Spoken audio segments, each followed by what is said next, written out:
For more on this, I'm joined by Donald Jensen, Professor of Russian Foreign Policy at Johns Hopkins University and former diplomat at the US Embassy, Moscow. Thank you so much for joining me on the show again. It's great to have you back. Trump says lower oil prices would force Vladimir Putin to stop the war, and he's planning tariffs on countries like India to push those prices down. How realistic is it that oil prices alone could really change Putin's actions in Ukraine? Well, my personal view is not very realistic at all. What we're seeing is a drama, as you know, that's been playing out since the beginning of the year. Will there be negotiations or not? Are the Russians in good faith or acting in good faith or not? And President Trump has been very tough on Putin in the last few weeks, arguing that sanctions would be imposed, indirect sanctions in particular, on countries like China and India.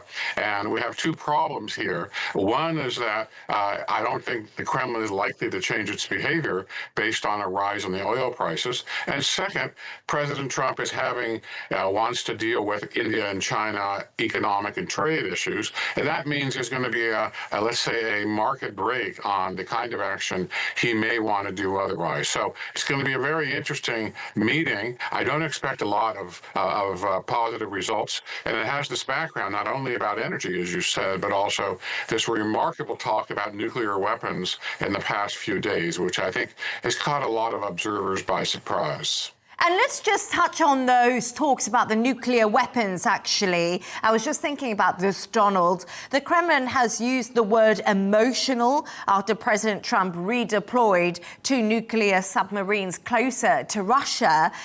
Is this an accurate description of Donald Trump's reaction to negotiations when things just do not go his way? Does he become emotional? An excellent question. I think you have to put it in context, which is to say, the Kremlin, I think, from what their delay in commenting and reacting, I think was really surprised by President Trump's comments. And beginning about Sunday, they've taken a particular line, as you mentioned, which I think is very unrealistic and frankly distorted. Accusing him of being emotional, talking about whatever he said is not really a threat to Russia. And third, trying to act like Russia is a constructive member of the international community, which on Ukraine it certainly is not. So we have in this background former President Medvedev talking really tough himself, using the threat of nuclear war as one of his recent remarks. So the Kremlin is trying to have it both ways. The Kremlin has often used nuclear rhetoric.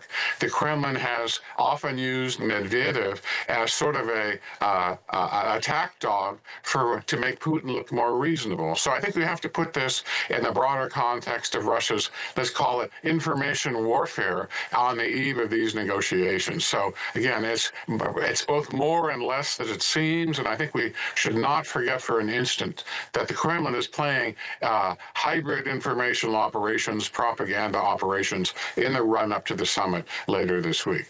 And let's have a chat about that, because, of course, Trump's special envoy, Steve Witkoff, is heading to Russia. Apparently, he should be there midweek. We don't have an exact date yet, Donald. And Ukraine's President, Volodymyr Zelenskyy, has said that he's had a productive conversation with Donald Trump over the phone today. So we're seeing lots of moving plates, of course, ahead of the deadline on Friday.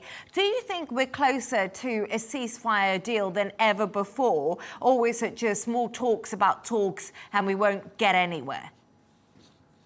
Well, we have a problem here, which is that all the sides understand the word negotiations differently.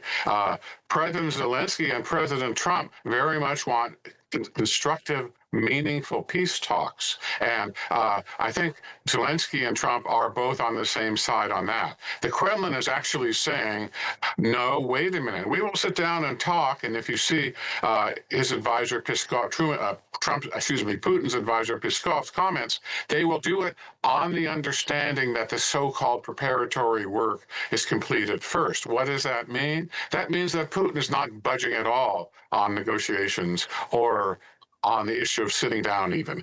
Putin wants what he's wanted from the beginning of the war, which is to say the dominance in Ukraine. And he's looking reasonable. He's trying to talk about, well, maybe we'll sit down and talk as a way to make himself and the Russian position more moderate, which it most certainly is not. And I think that realization, that's just my opinion, that realization in the White House, in Washington, has really caused the apparent shift in the White House position on Zelenskyy and on Moscow in recent weeks. President Trump knows that this is to some extent a propaganda ploy by the Kremlin. He doesn't want to get caught into it. You saw yesterday he talked about these guys in Russia are wily. And both President and Zelenskyy and President Trump want negotiations to go someplace, which is to end the war and get a peaceful settlement.